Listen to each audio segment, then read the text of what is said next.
I don't think Michael Jordan had that offer. Could have done that, especially with you. No. Especially with you. It's not his demeanor. When's the last time we've seen a season like Michael Jordan's in 1996? I'll answer that for you. Never. Not before. Not since.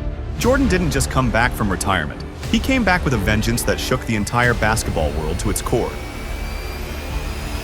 Only been done 4 times. MJ, MJ, MJ, and MJ. Think about this for a second. A 32-year-old man who had been playing minor league baseball for almost 2 years, riding buses through small southern towns, sleeping in cheap motels, eating fast food at 2 a.m.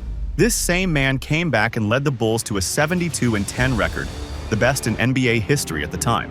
He won his 4th MVP, 4th Finals MVP, and 4th championship. But more than that, he proved that greatness isn't just about talent. It's about turning pain into purpose, doubt into domination, tragedy into triumph. In 1996, Michael Jordan wasn't just a basketball player. He was the perfect weapon, forged in tragedy and unleashed on a league that had no idea what was coming. This wasn't just a comeback story. This was revenge served at 30.4 points per game. This was basketball poetry written in sweat and tears. This was a man possessed.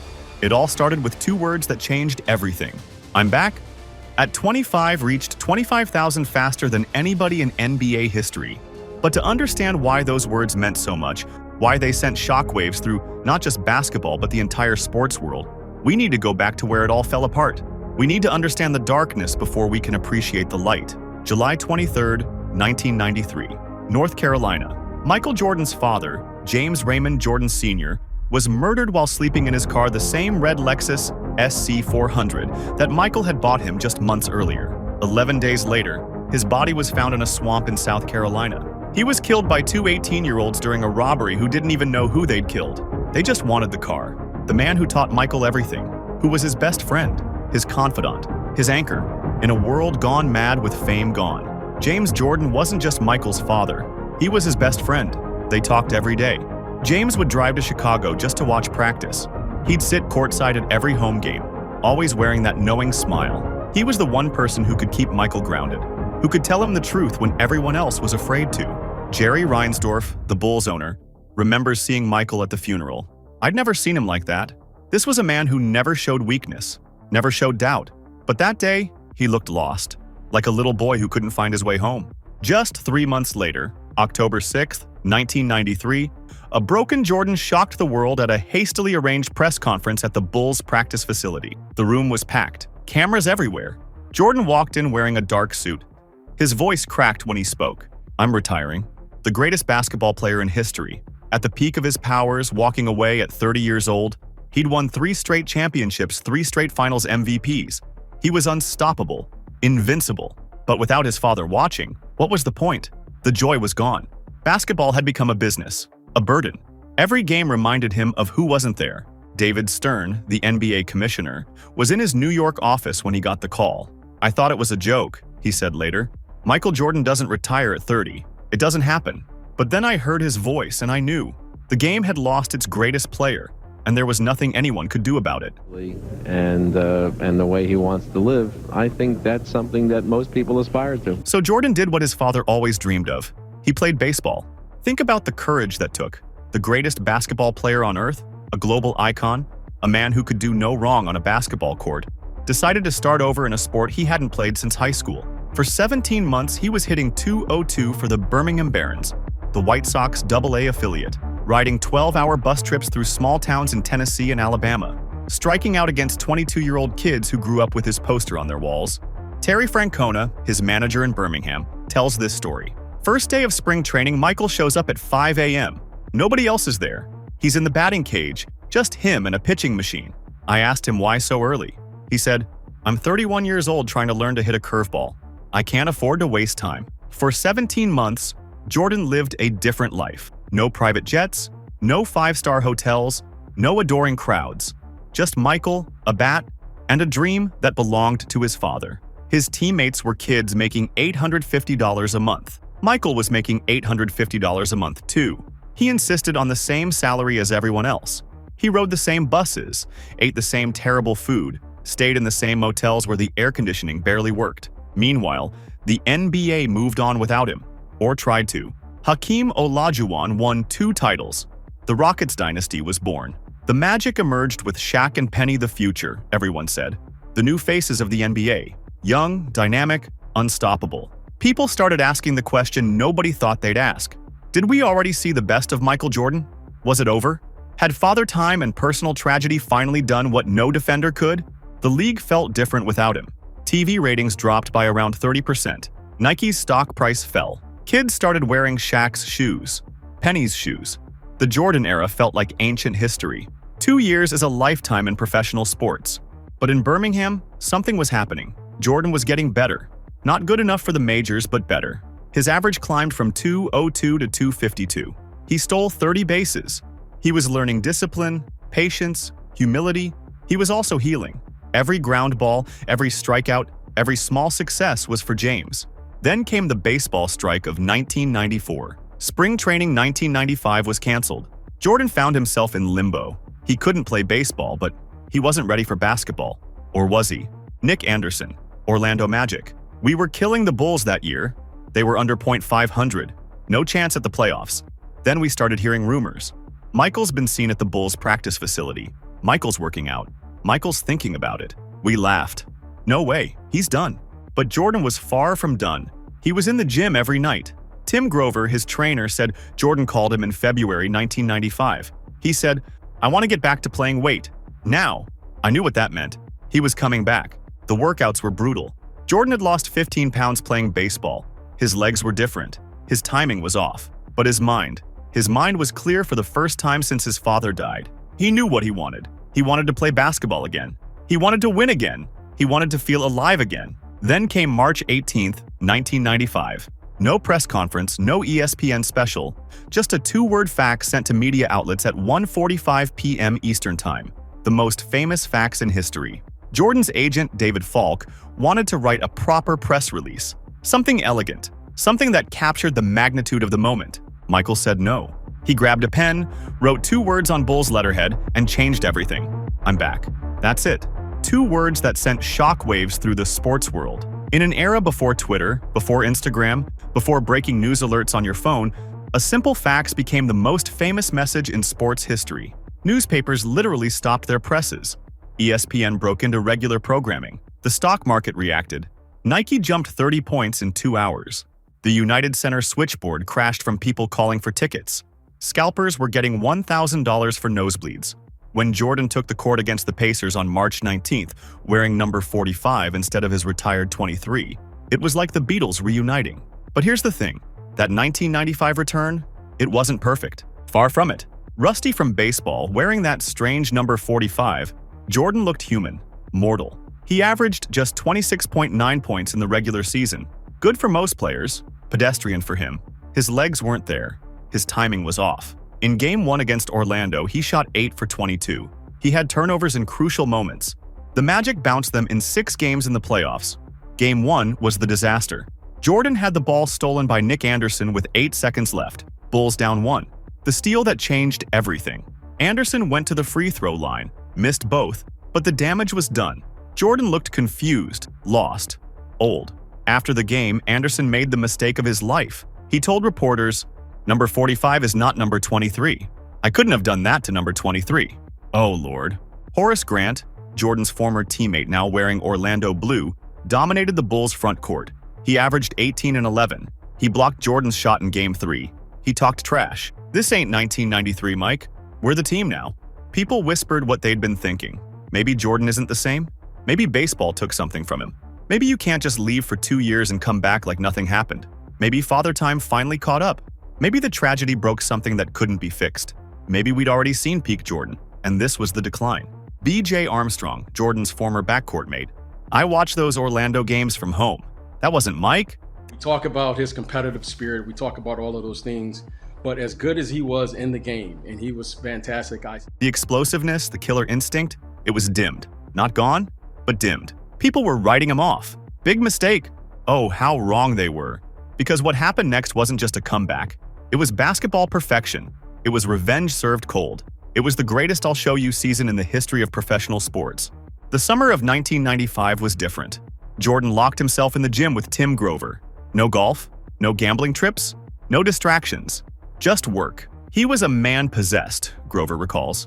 6 hours a day, 7 days a week. He'd watch film of Nick Anderson stripping him over and over. He'd practice that exact move 100 times. He'd shoot 1,000 jumpers. He'd run until he threw up, then run some more. I'd been training him for years. I'd never seen him like this. Jordan put on 15 pounds of muscle. He studied film like a graduate student writing a dissertation. Every team that beat them in '95, every player who had success against him, every weakness in his game.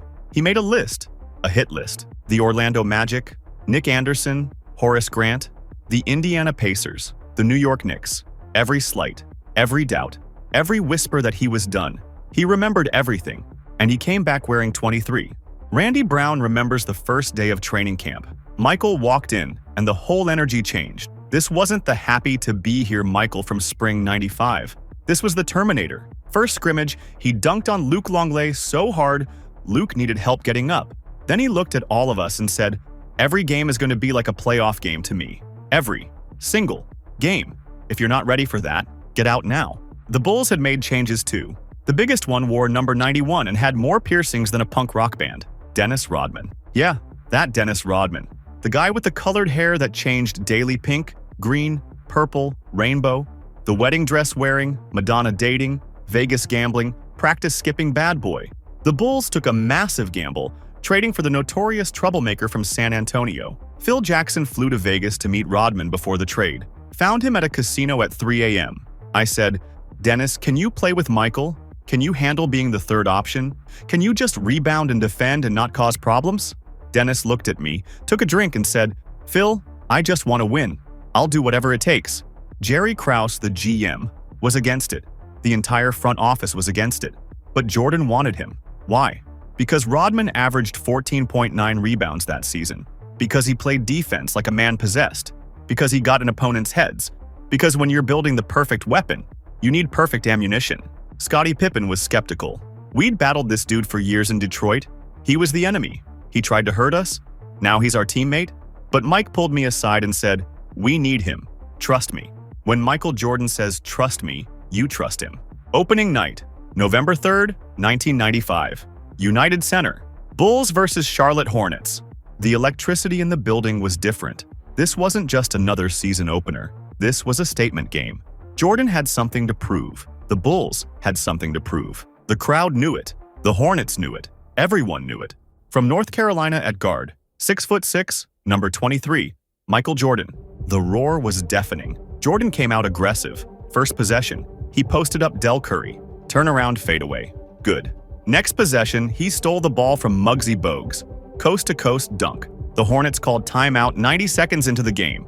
Jordan dropped 42 points on 17 for 27 shooting. But more than the points, it was how he scored. Post-ups, fadeaways, threes, dunks. He was showcasing everything. Every skill he'd refined over the summer. Every weapon in his arsenal. Larry Johnson, Hornets forward. I guarded him in the third quarter. He looked at me and said, "I'm going left." Then he went left and scored. Next play, "I'm going right." Went right, scored. It was like he was toying with us. We were professionals and he made us look like kids. Final score, Bulls 105, Hornets 91. Message sent. 4 days later against Toronto, 38 points, 8 rebounds, 5 assists. Bulls win by 20. Next game, at home versus Portland, 33 points. Bulls win by 18. But more importantly, the Bulls were 3-0, then 5-0, then 10-1. Then something crazy started happening. They weren't just winning, they were destroying teams, demolishing them, making good teams look bad and bad teams look like they didn't belong in the league. By December, they were 23-2. Let that sink in. 23-2. The rest of the NBA was watching in horror. This wasn't supposed to happen. Teams don't go 23-2 to start a season. The talent gap in the NBA isn't that wide. Every team has professional basketball players. Every team has pride. Every team competes. But this wasn't just any team. This was Jordan with a mission, Pippen at his absolute peak, and a new wild card that nobody saw coming. Rodman was perfect. He didn't need shots. He didn't need plays called for him. He just needed to rebound and defend and be crazy enough to get in everyone's head. First month of the season, 16.2 rebounds per game. He was pulling down boards like his life depended on it. Steve Kerr, Bulls guard. Dennis would sprint to the bench during timeouts, grab water, sprint back. He'd be doing push-ups during free throws. The energy was insane. He'd guard centers 7 inches taller. He'd guard point guards 10 inches shorter. He'd guard anyone, anywhere, anytime, and he'd get every rebound, every single one. But Jordan wanted more than wins. He wanted perfection. He wanted to evolve.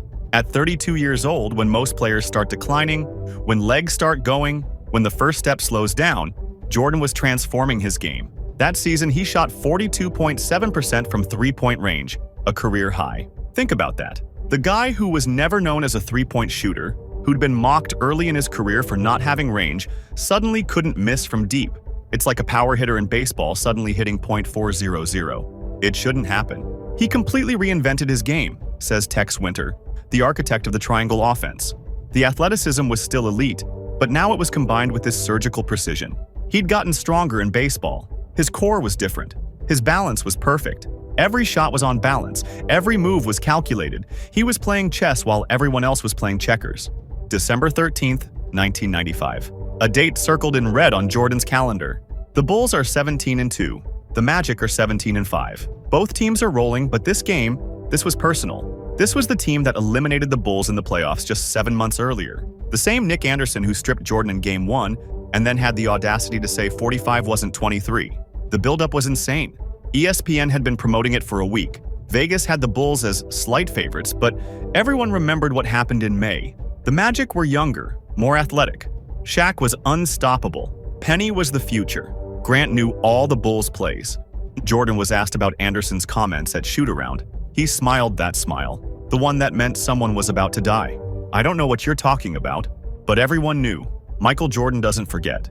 Michael Jordan keeps receipts, and payment was due. The game started with Shaq dominating inside. 8 quick points. The Magic led 15-8. The crowd was nervous. Was this May all over again? Then Jordan decided enough was enough. He scored the Bulls' next 11 points. A 3 over Anderson, a drive past Penny, a fadeaway over Grant, a steal from Anderson, and a dunk. By the end of the first quarter, Bulls led 28-24. Jordan had 17. Second quarter, more of the same. Jordan wasn't just scoring, he was hunting Anderson. Every time down, he'd call for the ball when Anderson was guarding him. Clear out. Isolation. This is personal, but the Magic kept fighting. 28 points, 17 rebounds. Penny had 26. This wasn't a blowout. This was a heavyweight fight. Fourth quarter. Bulls up 94-91 with 5 minutes left. Momentum shifting. Crowd tense. Timeout Bulls. Jordan in the huddle. Give me the ball. Phil Jackson drew up a play. Jordan ignored it. Just give me the ball. Next 5 possessions became a masterclass in assassination. Jordan caught the ball on the wing, spun into his trademark turnaround jumper over Anderson. Nothing but net. On the very next trip down, Jordan blew past Anderson with a devastating first step, finishing with a graceful layup that made the defense look foolish. The Magic called for a screen to get Anderson some help, but Jordan simply stepped back and launched a three-pointer with Anderson's hand desperately reaching for the sky. The crowd was losing its mind. Then came the dagger. Jordan picked Anderson's pocket at half court, racing ahead for a thunderous dunk that shook the rim and Anderson's confidence. As if that wasn't enough, Jordan backed Anderson down one more time, hitting his signature fadeaway jumper that had become unstoppable. In just 2 minutes, Jordan had scored 11 straight points, all with Anderson as his helpless victim. It wasn't basketball anymore. It was an execution. Final. Bulls 112, Magic 103. Jordan finished with 36 points on 13 for 21 shooting. Anderson, 3 points on 1 for 7. He fouled out trying to guard Jordan. After the game, a reporter tried again. Michael, about Nick Anderson's comments. Jordan, walking away. Who's Nick Anderson? Cold, brutal, perfect. Grant Hill, who watched from the bench with an injury. That wasn't just a win. That was Jordan sending a message to the entire league. You come at the king, you best not miss. Nick missed. January 1996. The Bulls are 32-3. The impossible is becoming possible. The 1971-72 Lakers record of 69-13 is in sight, a record that stood for 24 years, untouchable, unreachable, set by a team with Wilt Chamberlain and Jerry West in their primes. Nobody got close. The 1986 Celtics won 67. The 1987 Lakers won 65. The 1992 Bulls won 67. Close, but not close enough. But records didn't matter to Jordan. What mattered was sending a message. Every team that beat them in 95, every player who thought he was done, every critic who said baseball ruined him, they all had to pay. And pay they did. Jordan's January 1996 was a masterpiece painted in sweat and vengeance. On January 4th against Milwaukee, he dropped 32 points with 7 rebounds and 6 assists, making it look effortless. 2 nights later, the defending champion Houston Rockets came to town, and Jordan welcomed them with 38 points, reminding everyone who still ruled the league. By January 13th in Philadelphia, Jordan was in full destroyer mode, torching the Sixers for 48 points on an efficient 18 for 31 shooting. It wasn't just scoring. 3 days later against Miami, he orchestrated a defensive masterpiece, scoring a modest 25 points while the Bulls suffocated the Heat, holding them to just 72 points total. The carnage continued on January 18th in Atlanta, where Jordan saved his most ruthless performance for the fourth quarter, scoring 23 of his 45 points when it mattered most, crushing any hope the Hawks had of an upset. Against his old rivals from Detroit on the 21st, Jordan poured in 36, a reminder that he never forgot the bad boys' transgressions. The Grizzlies felt his wrath on January 24th, as Jordan needed just 3 quarters to score 29 points before taking a seat for the entire fourth quarter, the game already decided. The month closed with Jordan dropping 31 on Charles Barkley and the Suns in Phoenix, adding another chapter to their friendly rivalry. And then came the game that made everyone realize this wasn't just a great team. This was the greatest team. January 31st, 1996. Portland Trail Blazers at Chicago Bulls. The Blazers were good. Real good. 26-16 record. They had Rod Strickland, Cliff Robinson, Arvydas Sabonis. They came in confident. They left destroyed. First quarter, Jordan scores 22 points. 22 points in 12 minutes. He's making shots from everywhere. Post-ups, fadeaways, threes, drives. The Blazers try everything. Single coverage, double teams, triple teams. Nothing works. Mike Dunleavy, Blazers coach. I called 3 timeouts in the first quarter just trying to figure out how to guard him. I've been coaching 15 years. I've never seen anything like it. He was playing a different sport than everyone else. Second quarter. Jordan slows down only 12 points. Bulls lead 65-38 at halftime. The game is over, but Jordan isn't done. He wants to make a point. Third quarter. 19 more points. He's now at 53. The crowd is going insane with every shot. They want 60, they want 70, they want history, but Phil Jackson pulls him with 2 minutes left in the third. Jordan has 53 points on 19 for 30 shooting. He's made 7 threes. He could probably score 70 if he played the fourth quarter. Jordan on the bench talking to Ahmad Rashad. Phil won't let me go back in, says we need to save it for June. In January, when everyone's supposed to be coasting. Sabonis after the game. In Lithuania, we have saying, when bear is hungry, don't be salmon. Tonight, Jordan was bear, we were salmon. February rolled around. The Bulls are 42-5. The questions changed from, can they break the record, to how many games will they win? But internally, there was drama. Rodman was being Rodman. He missed practice to go to Vegas. He showed up to games with his hair dyed to match team logos. He dated Madonna publicly. He wore a wedding dress to a book signing. The media was having a field day. Jordan pulled him aside after a missed practice in February. The conversation was classic Jordan direct and threatening. When Jordan asked Dennis what he was doing, Rodman's response was typically defiant, being me. But Jordan wasn't interested in Rodman's individualism interfering with their championship pursuit. He made it clear that he didn't care about Rodman being himself. He cared about winning. And then came the threat that only Jordan could deliver with such matter-of-fact menace miss another practice, and Jordan would personally drag him out of wherever he was hiding. When Rodman asked if he'd really do that, Jordan's response was simple. Try me. The message was received. Rodman never missed another practice that season. February 18th All-Star Weekend in San Antonio. Jordan wins his second All-Star MVP, scoring 20 points, but he's not celebrating. He's working. While other stars are partying, Jordan's in the gym at 11 p.m. with Grover. Even at All-Star Weekend, he was locked in, Grover remembers. He said, "These fools are celebrating making the All-Star team. I'm preparing to end their seasons." March rolled around. The Bulls were 54-6. The league had basically given up. Teams were just trying not to get embarrassed. The psychological warfare was complete. Teams were beaten before the game even started. Pat Riley, coaching the Miami Heat. I'd watch my players in warm-ups when we played Chicago. They'd be watching Jordan, not focusing on their own preparation. They were fans, not opponents. That's when I knew the game was already over. March 18th, 1996. Exactly 1 year after I'm back. The Bulls are in Philadelphia. Jordan put up 38 against the Sixers. After the game, someone mentions the anniversary. Jordan, Has it been a year? Feels like yesterday. Feels like a lifetime. Time's funny that way. The beauty of that Bulls team wasn't just Jordan. It was the perfection of roles, each player fitting like pieces of a championship puzzle. Scottie Pippen was playing Beethoven to Jordan's Mozart, averaging 19.4 points, 6.4 rebounds, and 5.9 assists, orchestrating when Jordan rested and harmonizing when they played together.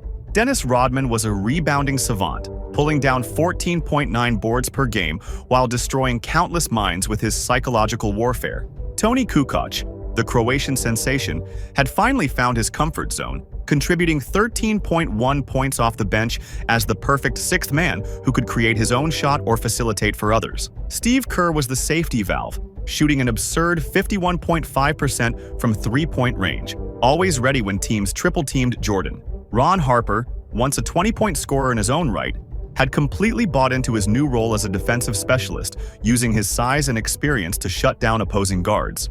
Luke Longley provided solid minutes in the middle, averaging 9.1 points and 5.1 rebounds while doing all the dirty work that doesn't show up in box scores. The bench mob had their roles too. Bill Wennington served as the Canadian enforcer, ready to protect his teammates when things got chippy. Randy Brown brought defensive energy in limited minutes, always ready to pressure the ball. Dickie Simpkins became the bench celebration specialist, keeping spirits high during blowouts. And Judd Buechler was the human victory cigar, whose appearance meant the game was effectively over. But the engine, the perfect weapon, that was Jordan. 30.4 points per game to lead the league, 2.2 steals per game, playing all 82 games. No load management, no rest, no excuses. Just 37.7 minutes a night of pure basketball excellence. April 16, 1996. Milwaukee, Game 70. The Bulls need one more win to break the record. The pressure was immense. The 1972 Lakers were watching. Jerry West had been quoted saying the record would never be broken. Wilt called it untouchable. Magic and Kareem said their 1987 Lakers couldn't do it, and they were as good as anyone. The Bucks came to play. They led by 8 in the second quarter. The Bradley Center was rocking. They smelled the upset. They wanted to be the team that stopped history. Third quarter, Bulls down 3. Jordan had been passive, only 14 points. Too unselfish, too willing to let history come to him. Timeout. Phil Jackson in the huddle. Michael, stop screwing around. Jordan's eyes changed. Everyone saw it. Pippen later said, I saw that look and thought, okay, game over. Bucks are dead. They just don't know it yet. Jordan scored 8 straight points. Steal, dunk, fadeaway, three-pointer. The Bucks never scored again. Not a single point. The Bulls outscored them 19-0 to close the third quarter. Fourth quarter was a formality. Jordan finished with 22. Pippen added 21. Rodman had 20 rebounds. Final, Bulls 86, Bucks 80. 70 wins. History made. The locker room was surprisingly subdued. Champagne, but not too much. Smiles, but not too many. This wasn't the goal. This was a checkpoint. Jordan, regular season records don't mean anything without a championship. We got 70. Great. Now the real season starts. 5 days later, they got 72 against Washington. Jordan dropped 26 in just 27 minutes. He could have scored 50. Phil pulled him early. Save it for the playoffs. The Bulls finished 72-10, the greatest regular season in NBA history. They were 39-2 at home, 33-8 on the road. They won by an average of 12.3 points. They led the league in scoring at 105.2 and defense at 92.9. They had the MVP, the best rebounder, the sixth man of the year. But ask Jordan about it. Regular season doesn't mean anything without a championship. We're 0-0 now. First round, Miami Heat. Pat Riley had built a tough, physical Heat team designed specifically to beat the Bulls. Alonzo Mourning, Tim Hardaway, Dan Mayerly. They were supposed to make it ugly, make it a fight, make it a war. Game 1, United Center. The Heat come out swinging, literally. Hard fouls, elbows, trash talk. They're trying to turn it into a street fight. Jordan's response? Sublime. He scores 35 points on 11 for 17 shooting. But it's how he scores. No forced drives into traffic, no hero ball, just surgical precision. When they body him, he steps back and drains jumpers. When they give him space, he attacks. When they double, he finds Kerr for 3. P.J. Brown, Heat forward. We had this whole game plan, physical, aggressive, make him uncomfortable. He looked comfortable as hell. He was laughing at some points. Laughing. Game 2. Jordan only scores 29, but the Bulls win by 18. The Heat's physicality is backfiring. They're in foul trouble. They're frustrated. Mourning picks up 2 technicals. Game 3 in Miami. The Heat throw everything at him. Dan Modgerly, Rex Chapman, even had Mourning switching onto him. Jordan's response: 26 points on 10 for 23 shooting. Not great numbers, but the Bulls win 91-84. He's playing chess, taking what they give, not forcing. After the game, they want me to force shots. They want me to be selfish. Sorry, I've got 4 rings. I know how to win. Game 4, sweep. Jordan drops 21 in 3 quarters. Doesn't play the 4th. Series over. So much for Riley's master plan. Riley, after the sweep: we got hit by a tornado named Jordan. You can prepare all you want. When that tornado touches down, you just hope to survive. Second round, New York Knicks. The rivalry, the bad blood, the history. This was personal on a different level. Jordan versus Ewing. Bulls versus Knicks. Chicago versus New York. They'd battled in classic series in 1989, 1991, 1992, 1993, 1994. But this felt different. The Knicks knew they were overmatched. They'd won 47 games. Respectable, but not special. They had Ewing, Starks, Mason, Oakley. Tough players, but past their prime. Jeff Van Gundy, in his first full season as coach, tried to pump up his team. They're not unbeatable. They lost 10 games. That means 10 teams figured them out. Game 1, United Center. Jordan came out like he had something personal against every Knick who ever lived. First quarter, 17 points. He's posting up Starks like he's a child, backing him down, turning, fading. Again. John Starks looked like he'd seen a ghost. Every time he tried to body Jordan, Jordan would smile and score. Every time he gave space, Jordan would drive. It was unfair. It was cruel. It was beautiful. Jordan finished with 44 points, including 24 in the first half. The Bulls won 94-91, but it wasn't that close. Jordan could have scored 60 if he wanted. He was toying with them. Starks after the game: I've guarded him 50 times. This was different. He wasn't just trying to beat us. He was trying to end us. Game 2. Jordan relaxes only 28 points. But watch the film. He's orchestrating everything, setting up Kukoc for threes, finding Pippen on cuts. The Bulls win by 15. Derek Harper tried everything: holding, grabbing, talking trash. Jordan just smiled and kept scoring. At one point, Harper fouled him hard on a drive. Jordan helped him up, whispered something, then scored on him the next 3 possessions.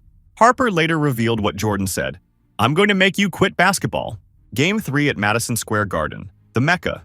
The Knicks actually won in overtime, 102-99. Jordan had 46 points but missed a potential game winner. The Garden erupted like they'd won the championship.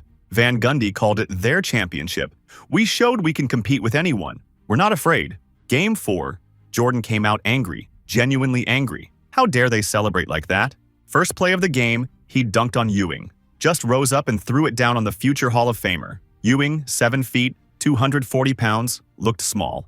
The Garden went silent. Jordan to Spike Lee, sitting courtside: "Tell your boys it's over."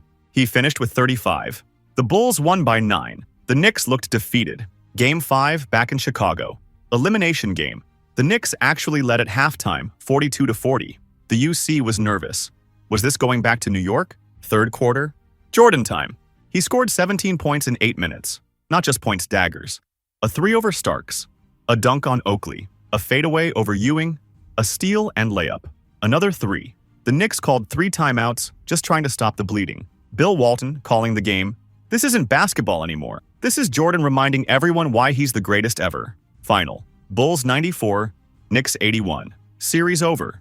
Ewing watching from the bench, towel over his head. Same story, different year. Eastern Conference Finals. Orlando Magic. This was it. The series Jordan had circled since last May. Nick Anderson, Horace Grant.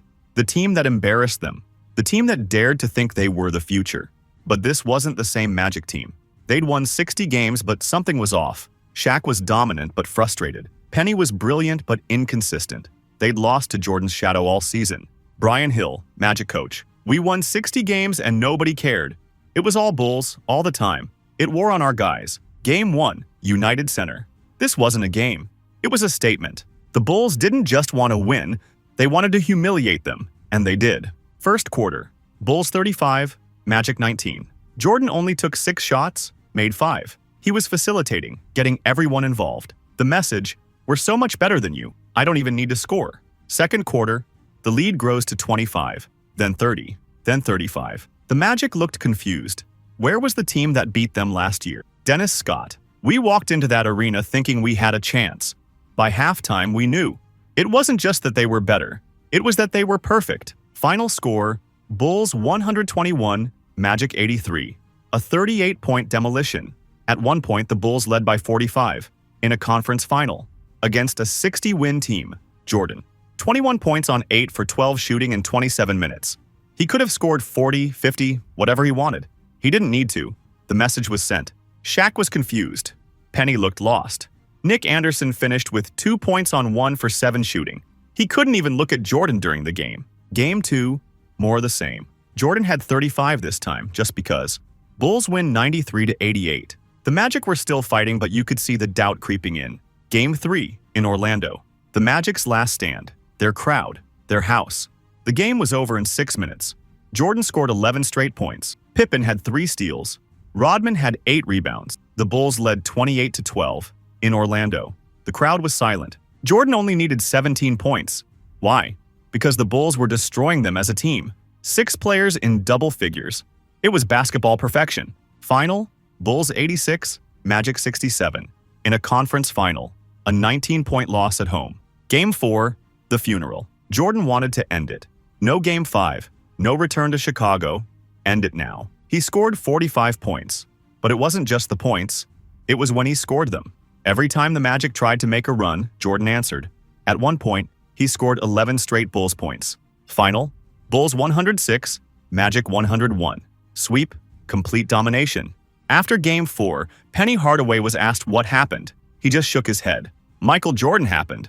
Nick Anderson was asked about Jordan. He just walked away. Some wounds don't heal. NBA Finals, June 5th, 1996. Bulls versus Seattle Supersonics. The Sonics were supposed to be different. They had Gary Payton, the best defensive guard in basketball. The glove. They had Sean Kemp, an athletic freak. They had won 64 games. George Karl, their coach, had a plan. Let other guards chase Jordan for the first 2 games. Save Payton for Seattle. Big mistake. Game 1, United Center. The Sonics start Hersey Hawkins on Jordan. First quarter, Jordan backs down Hawkins. Turnaround. Good.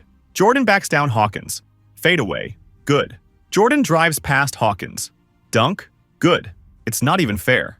Karl after the game faced the media with a mixture of frustration and dark humor. When asked about making adjustments, he tried to maintain his composure. A reporter pressed him, asking specifically what kind of adjustments the Sonics could make against Jordan's dominance.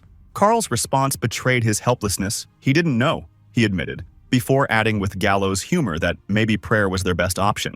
It was the laugh of a man who'd prepared for everything except the unstoppable force that was Michael Jordan. Game 2. The Sonics come out swinging. Seattle hangs around all night. Fourth quarter, it's tight. Chicago's lead is just 2 with under 5 minutes left. But this is why Jordan is Jordan. He finishes with 29 points, 6 rebounds, and 8 assists. The Bulls win 92-88, up 2-0. Back in Seattle, Game 3. Jordan kept rolling with 36 points. Bulls dominate 108-86, up 3-0. Game 4, the Payton game. He completely disrupted Jordan's rhythm. Jordan shot 6 for 19. The Sonics won by 21. Suddenly, people are wondering. Game 5. Seattle wins again 89-78. Series 3-2. Is this going to a Game 7? June 16th, 1996. Father's Day, United Center, Game 6. This is the moment everything led to. 3 years after his father's murder. Father's Day, a chance to win it all. Jordan woke up that morning and went to the cemetery. Stood at his father's grave for an hour. Didn't say much, just stood there. Tim Grover was with him. I'd never seen him so locked in. Not angry, not hyped, just ready. The United Center was electric. The fans knew. This wasn't just another game. This was destiny. First quarter, Jordan scores 8. He's not forcing it. He's letting the game come to him. Second quarter, 7 more. The Bulls lead by 7 at halftime. Third quarter, Jordan takes over. A 3-pointer, a steal, and dunk. The Sonics are done. The championship is coming. Then, the sequence that defined everything. Jordan versus Payton. Jordan elevates. Payton contests. The ball hangs in the air forever. The United Center explodes. Jordan backpedals, arms spread wide. That was for you, Dad. Fourth quarter. The celebration begins. With 30 seconds left, Phil Jackson takes Jordan out. The United Center erupts. The buzzer sounds 87-75. The Bulls are champions. And then it happens. The perfect weapon breaks. Jordan falls to the floor, clutching the basketball, sobbing uncontrollably. 3 years of pain, 3 years of doubt, 3 years of questions. It all comes pouring out. He runs to the locker room, collapses again. "This is for Daddy," he whispers. 22 points, 9 rebounds, 7 assists in Game 6. Finals MVP. His 4th championship. But the numbers don't matter. What matters is that on Father's Day, 3 years after losing the man who meant everything to him, Michael Jordan proved that greatness isn't about being invincible. It's about being broken and choosing to be unbreakable. The 1995-96 Bulls didn't just break records. They redefined what perfect means. The final numbers were staggering, each statistic telling a story of complete dominance. They finished 72-10 in the regular season, then went 15-3 in the playoffs for an overall record of 87-13. No team before or since has combined regular season and playoff excellence like that. They led the league in scoring at 105.2 points per game, overwhelming opponents with their offensive firepower. Their point differential of plus 12.3 was absurd. They weren't just winning, they were destroying teams on a nightly basis. Defensively, they were just as dominant, posting the league's best defensive rating. This wasn't just an offensive juggernaut. This was a complete team. They had the MVP in Jordan, who was at the peak of his powers. They had the best rebounder in basketball in Rodman, who turned rebounding into an art form. They had the 6th man of the year in Kukoc, providing scoring punch off the bench. They had the coach of the year in Jackson, who somehow managed all those egos and personalities while implementing a system that maximized everyone's strengths. But most of all, they had Michael Jordan at his absolute peak. Not the young Jordan who was pure athleticism. Not the old Jordan who relied on guile. This was Jordan 3.0, the perfect weapon. Every weakness erased, every strength amplified. A 42.7% three-point shooter who also led the league in scoring. A 32-year-old who played all 82 games. A leader who made champions out of role players. A killer who knew when to pass. A superstar who understood team. The individual numbers tell only part of the story, but what numbers they were. Jordan averaged 30.4 points per game to lead the league, doing it with ruthless efficiency. He grabbed 6.6 rebounds per game, impressive for a guard his age. His 4.3 assists per game showed his evolution as a complete player who could dominate without always shooting. His 2.2 steals per game led all guards, proving his defense was still elite at 32 years old. His shooting percentages were a masterclass in efficiency. He shot .495 from the field, nearly 50%, while taking difficult shots against the best defenders in the world. His .427 three-point percentage was a career high, silencing any critics who said he couldn't shoot from deep. His .834 free throw percentage was money in the bank during crucial moments. The awards told the story of complete domination. He won MVP, his 4th, proving he was still the best player in basketball. He captured Finals MVP, his 4th, showing he saved his best for when it mattered most. He even won All-Star Game MVP because, of course he did. Jordan didn't take nights off, not even in exhibitions. He made first-team All-NBA and first-team All-Defense, one of the few players who was truly elite at both ends. But numbers can't capture what Jordan was that season. He was rage turned into art. He was pain transformed into perfection. He was a man who lost everything that mattered and responded by becoming untouchable. Every game was a statement. Every quarter was a message. Every shot was a declaration. I'm not done. I'm not diminished. I am Michael Jeffrey Jordan, and I am the perfect weapon. Steve Kerr tells this story. Late in the season, we're up 30 against someone. Garbage time. Michael's on the bench. The other team goes on a little run, cuts it to 22. Michael stands up, takes off his warm-ups. Phil's like, "Michael, we're up 22. Michael just says, "They need to remember." That's who he was that year. No lead was safe enough. No statement was strong enough. In 1996, Michael Jordan didn't just play basketball. He authored basketball.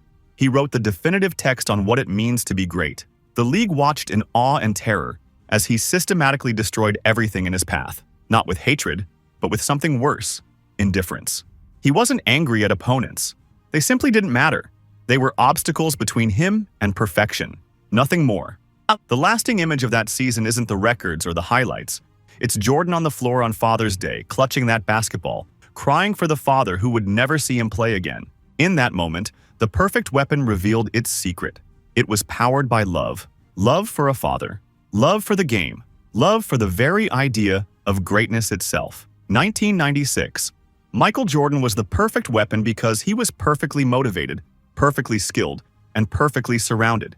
But most of all, he was perfect because he chose to be. After tragedy, after doubt, after baseball, after everything, he chose perfection. And for one magical season, he achieved it. The Warriors broke the Bulls' regular season record in 2016, going 73-9. But they lost in the finals.